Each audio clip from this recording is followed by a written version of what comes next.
अस्सलाम वालेकुम ji. This is Mohammad Danish and you are watching YouTube channel of Mohammad Danish.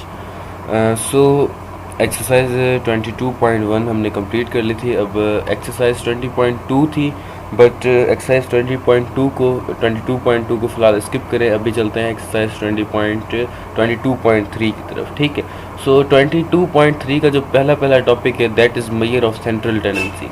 अब मेजर सेंट्रल टेंडेंसी क्या होती है या मेजर ऑफ सेंट्रल टेंडेंसी क्या होती है, इसको हम थोड़ा डिस्कस कर लेते हैं। The ability of all observations in data to cluster around a central point is referred as a central tendency. अब सेंट्रल टेंडेंसी क्या है? कहता है कि सेंट्रल टेंडेंसी जो है वो ऑब्जर्वेशंस की एबिलिटी है।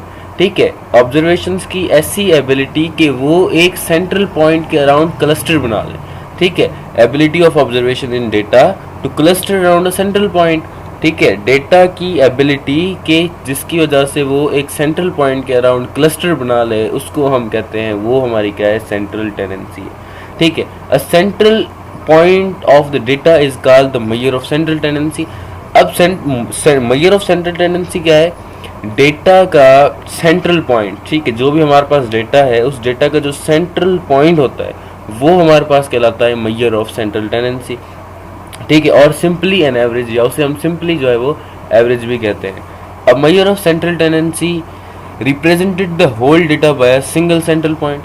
अब मेजर ऑफ सेंट्रल टेंडेंसी क्या है? मेजर ऑफ सेंट्रल टेंडेंसी एक पॉइंट है, यानी कि डेटा का सेंट्रल पॉइंट जो है वो मेजर ऑफ सेंट्रल टेंडेंसी है। और मेजर ऑफ सेंट्रल टेंडेंसी क्या करता है? सारे डेटा के अंदर वो एक ही सिंगल नंबर हमारे पास होता है जो पूरे डेटा को रिप्रेजेंट कर देता है and coincides identification of whole data, और होल डेटा की जो वो हमें आइडेंटिफिकेशन भी बता देता है। ठीक है, अब we usually talk about averages of numbers and categories frequently. ठीक है, अब हम बहुत सारी एवरेजेस की बात करते हैं। For example consider the following statement. अब ये हमें कुछ स्टेटमेंट इसने दिए हैं एज एग्जाम्पल। ठीक है, the majority of students in a class secured grade B. ठीक है, अब एक क्लास के अंदर जो ज़्यादा स्टूडेंट है, मेजोरिटी जो स्टूडेंट्स की है वो ग्रेड बी सिक्योर करती है, उनका ग्रेड बी आता है। Here grade B is an average. तो यहाँ पर हमारे पास ग्रेड बी क्या है? ग्रेड बी हमारे पास यहाँ पे एक एवरेज है। ठीक है, क्यों एवरेज है? क्योंकि ज़्यादा जो स्टूडेंट्स हैं, मेजोरिटी जो स्टूडेंट्स की है वो ग्रेड बी सिक्योर करते हैं। इसी तरह Ali spends 45 minute in gym Delhi. Ali 45 minute gym के अंदर डेली जो है वो स्पेंड करता है। Here average time per day Ali spend in gym is 45 minutes. तो अली पर डे जेम में जो टाइम स्पेंड करता है वो हमारे पास कितना है? 45 मिनट्स है। ऑब्वियसली, लेकिन ये बात एक बात हमें याद रखनी होगी कि लाजमी नहीं है कि ये डेली ही ये बस ओनली 45 मिनट ही स्पेंड करेगा। नहीं, ये 45 मिनट से मोर और लेस भी स्पेंड कर सकता है। ठीक है, इसी तरह average score of a batsman in T20। अब T20 के अंदर बैट्समैन का एवरेज स्कोर देखा जाएगा। ठीक है, फॉर सपोज T20 के अंदर अगर एक बैट्समैन 10 मैचेस खेलता है तो उसके 10 मैचेस का अलग अलग स्कोर नहीं देखेंगे, उसके 10 मैचेस की एवरेज निकालेंगे कि हर मैच के अंदर इसने एवरेज स्कोर कितना किया है। ठीक है, T20 which is based on the scores of the batsman in the all T20 matches he played. ठीक है, तो वो स्कोर इसका जो देखा जाएगा वो पूरे T20 के अंदर इसने जितने भी मैचेस खेले हैं उन सब की एवरेजेस हम निकालेंगे। The average score is generalized all individual scores. सारे इंडिविजुअल स्कोर मिलके क्या जर्नलाइज करेंगे? एक एवरेज स्कोर जर्नलाइज करेंगे। ठीक है, अब 22.3 का पहला जो टॉपिक है that is to calculate measure of central tendency. अब हमने ये तो देखा जो मेजर ऑफ सेंट्रल टेंडेंसी थी वो था कि एक सेंट्रल पॉइंट डेटा का, जिसे हम मेजर ऑफ सेंट्रल टेंडेंसी बोलते हैं। लेकिन हमारे पास अगर कोई भी डेटा आ जाए तो उसका वो हम जो सेंट्रल पॉइंट है या सेंट्रल टेंडेंसी है वो हम निकालेंगे कैसे? We usually compute an average or measure central tendency of data by adding the observations and dividing by the total number of the observations। ठीक है, ये हम 6th क्लास से यही एवरेज निकालना सीखते हुए आ रहे हैं कि जितने भी आपको ऑब्जर्वेशंस मिली हैं आप पहले सारी ऑब्जर्वेशंस का सम कर लें, उसके बाद आप टोटल नंबर ऑफ ऑब्जर्वेशंस के साथ उसे डिवाइड करवा दें, आपके पास क्या आ जाएगी? एवरेज आ जाएगी। ठीक है, और एवरेज क्या है? एवरेज ही हमारी मेजर ऑफ सेंट्रल टेंडेंसी है। ठीक है, which is particularly the arithmetic mean, जिसे हम अर्थमेटिक मीन का नाम देते हैं। ठीक है, कि सारे जितनी भी ऑब्जर्वेशन है सबको ऐड करके नंबर ऑफ ऑब्जर्वेशन से आप डिवाइड कर दें तो आपके पास क्या आ जाएगा? अर्थमेटिक मीन आ जाएगा, जिसे हम एवरेज भी कह सकते हैं। ठीक है, और हमारे पास जो है मेजर ऑफ सेंट्रल टेंडेंसी भी इसे हम कह सकते हैं। There are many more ways to compute averages. अब एवरेज को कंप्यूट करने का हमारे पास कोई एक तरीका नहीं है, एवरेज को कंप्यूट करने के हमारे पास 5 मेथड्स हैं, ठीक है। We discuss the following 5 types. May be ये 5 से भी ज्यादा हों, लेकिन हम जो डिस्कस करेंगे वो ओनली 5 करेंगे। पहला हम डिस्कस करेंगे अर्थमेटिक मीन, सेकंड हम डिस्कस करेंगे median, third mode, fourth geometric mean and then harmonic mean, ठीक है। ये सारे के सारे मेथड्स हैं क्या निकालने के लिए, मेजर ऑफ सेंट्रल टेंडेंसी या एवरेज निकालने के लिए, ठीक है। अब पहला जो हमारे पास था दैट इज अर्थमेटिक मीन। अब अर्थमेटिक मीन निकालने के आपके पास 3 वेज है, ठीक है। एक आपके पास वे होता है बाय डेफिनेशन, और दूसरा आपके पास होता है using deviation from the assumed mean, ठीक है। अब ये फ्रॉम डेविएशन क्या होता है या बाय डेफिनेशन क्या होता है, इसको हम आगे चल के थोड़ा डिस्कस करते हैं। The arithmetic mean is based on the principle of equality among all observations, ठीक है। अब अर्थमेटिक मीन किस चीज के ऊपर बेस करता है, अर्थमेटिक मीन बेस करता है इक्वलिटी अमंग ऑल ऑब्जर्वेशंस के, सब ऑब्जर्वेशंस के अंदर जो है वो इक्वलिटी होनी चाहिए, ठीक है। अब वी मिक्स ऑल एंड यानी कि ऑब्जर्वेशंस, हम सारी की सारी ऑब्जर्वेशन को मिक्स कर देते हैं by their sum and divide the sum in n equal parts. फिर हम सम को क्या कर देते हैं, एन इक्वल पार्ट्स के अंदर डिवाइड कर देते हैं। If x1 x2 x3 and xn are numbers, अब हमें ऑब्जर्वेशंस क्या दी हुई हैं, x1 x2 x3 और ये सो ऑन xn तक हमें ऑब्जर्वेशंस बताए हुए हैं। Then arithmetic mean denoted as x bar, arithmetic mean को डिनोट किया जाता है x बार से। कहीं पर भी x बार देखें मीन्स अर्थमेटिक मीन की बात हो रही है। अब अर्थमेटिक मीन निकालेंगे कैसे, जैसे ये हमें नंबर्स दिए हुए हैं इन सबको सम करेंगे, सम करने के बाद हम ये जितने भी नंबर हैं इसको n के साथ यानी कि नंबर ऑफ ऑब्जर्वेशन के साथ डिवाइड कर देंगे, और x बार इक्वल होता है सम ऑफ x, ठीक है। सम ऑफ x यानी कि ये हमारे पास x है, इनका हम क्या कर लेंगे सम। x जो यूज होता है, x यूज होता है नंबर ऑफ ऑब्जर्वेशंस के लिए, ऑब्जर्वेशन को किससे शो करते हैं, x से शो करते हैं, ठीक है। So sum of observations upon number of observations, where sigma is an upper case Greek letter sigma used for summation। अब ये जो सिंबल है ये सिग्मा की सिंबल है, इसे हम यूज करते हैं समीशन के लिए, ठीक है। ये अपर क्लास ग्रीक लेटर है, ठीक है। अब थोड़ा आगे चलते हैं। Note that arithmetic mean is unique number with in the range of data. Arithmetic mean क्या होगा, अर्थमेटिक मीन एक यूनिक नंबर होगा। यूनिक नंबर का मतलब है कि ये नंबर उस डेटा के अंदर पहले कभी भी रिपीट नहीं हुआ होगा, एक यूनिक नंबर आएगा उस डेटा की रेंज के अंदर ही, ठीक है। नंबर होगा उस डेटा में से ही, लेकिन एक यूनिक नंबर होगा, एक न्यू नंबर होगा। अब इफ डेटा आर क्वांटिटेटिव, अब डेटा अगर क्वांटिटेटिव होगा then we use directly find arithmetic mean, तो हम क्या करेंगे डायरेक्टली जो है वो अर्थमेटिक मीन को फाइंड कर लेंगे। फॉर नॉमिनल और ordinal we may assign numeric codes of ranks respectively, ठीक है। Arithmetic mean is not appropriate for the nominal data, और नॉमिनल डेटा का जो है अर्थमेटिक मीन वो कंप्यूट नहीं कर सकते, ठीक है। अब ये बात दूसरे मेथड्स हैं, अर्थमेटिक मीन बाय डेफिनेशन या डायरेक्ट मेथड। अब अर्थमेटिक मीन डेफिनेशन या डायरेक्ट मेथड से हम कैसे मेजर करते हैं, ये जो हम ऊपर देख कर आए ये भी सेम ही चीज़ है, ये भी अर्थमेटिक मीन है बाय डेफिनेशन या डायरेक्ट मेथड, लेकिन यहाँ पर इसने थोड़ा सा एक्सप्लेन हमें करके बताया हुआ है कि आप जो डायरेक्ट या डेफिनेशन से किस तरह से मीन को अर्थमेटिक मीन कैलकुलेट करेंगे। द डायरेक्ट मेथड और by definition refers to computing arithmetic mean directly from the given data without changing the location और स्केल ऑफ द ऑब्जर्वेशन, ठीक है। ऑब्जर्वेशन का स्केल वगैरह चेंज नहीं करेंगे, कुछ भी चेंज नहीं करेंगे, हम इसी ओनली जो है अर्थमेटिक मीन को मेजर करेंगे, कैलकुलेट करेंगे।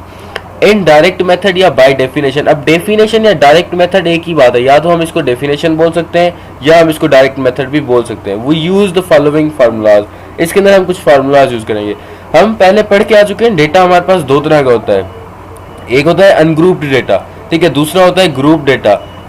अब पहले वाला जो अनग्रुप्ड और ग्रुप्ड था, पहले अनग्रुप्ड वो होता था कि जो ग्रुप नहीं किया होता था, जो हमें डेटा मिला होता था रॉ फॉर्म के अंदर, वो अनग्रुप्ड होता था, और ग्रुप डेटा वो होता था जिसको हम ग्रुप करके एक फ्रीक्वेंसी टेबल के अंदर कर लेते थे। लेकिन अभी वो कॉन्सेप्ट भूल जाए, यहाँ पर ग्रुप्ड और अनग्रुप्ड का कॉन्सेप्ट बिल्कुल ही चेंज है।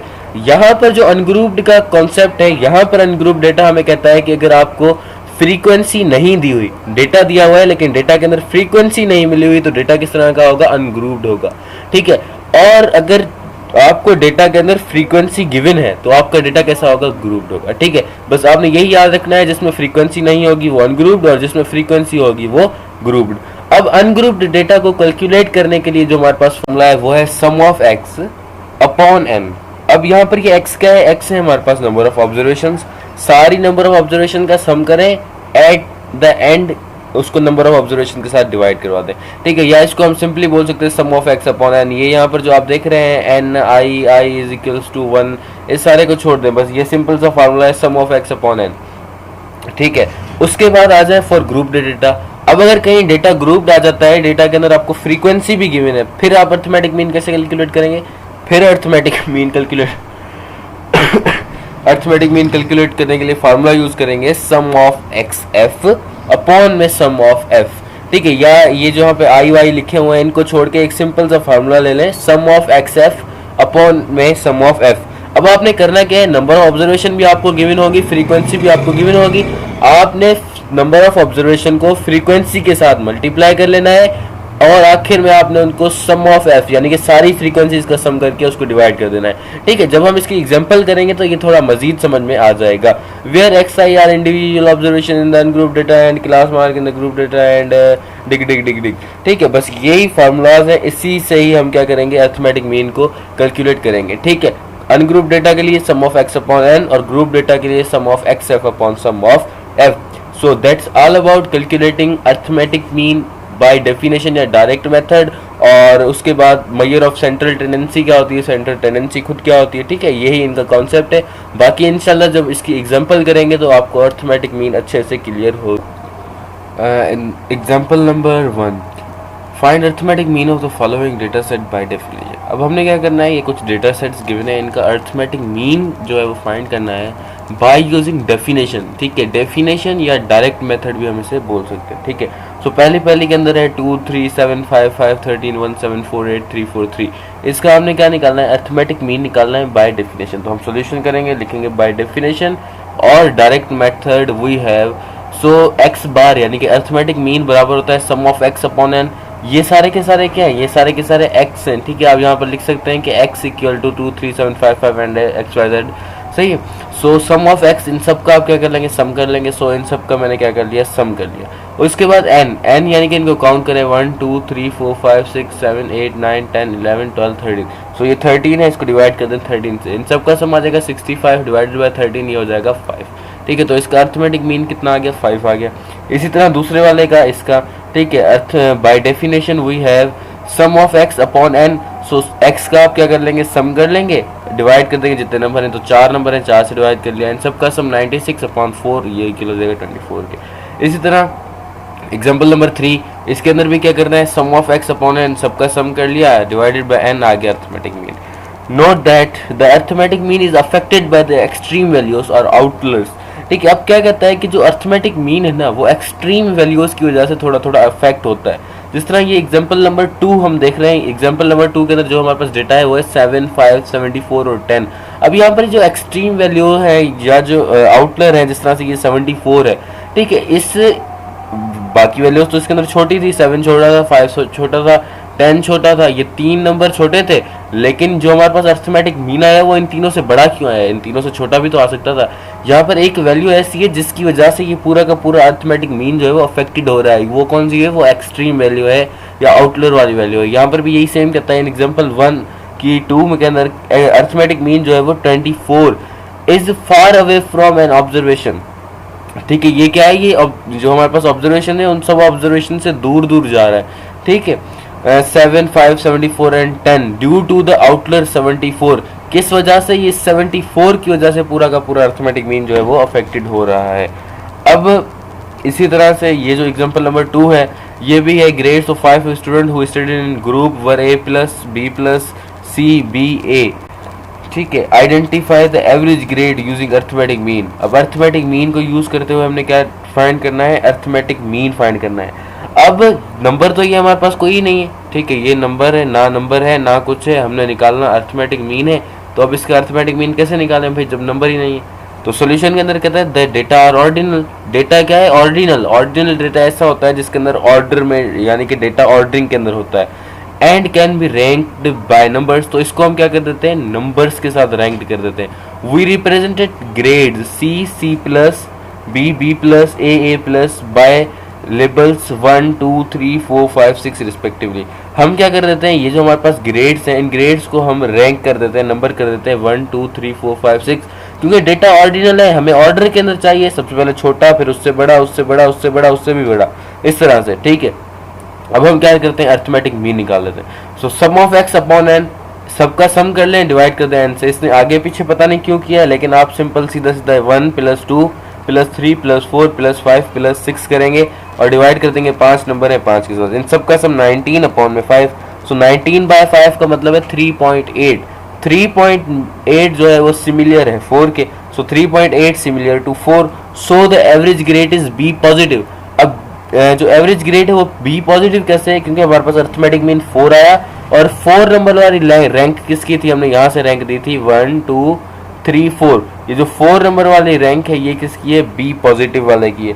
रैंकिंग हमने किस तरह से की, सबसे पहले छोटा, जो सबसे छोटा है, सबसे छोटा होता है सी, उससे बड़ा होता है सी पॉजिटिव, उससे बड़ा होता है बी, फिर होता है बी पॉजिटिव, फिर ए, फिर ए पॉजिटिव, इसी तरह सबसे छोटा 1, फिर उससे बड़ा होता है 2, फिर उससे बड़ा 3, फिर उससे बड़ा 4। तो हमारे पास जो अर्थमेटिक मीन आया है वो 4 आया है, और 4 नंबर पे जो रैंक्ड है, जो हमारे पास ग्रेड है वो है B positive, so the average grade is B positive. तो हमारा एवरेज ग्रेड हमारे पास क्या आ जाएगा, बी पॉजिटिव आ जाएगा।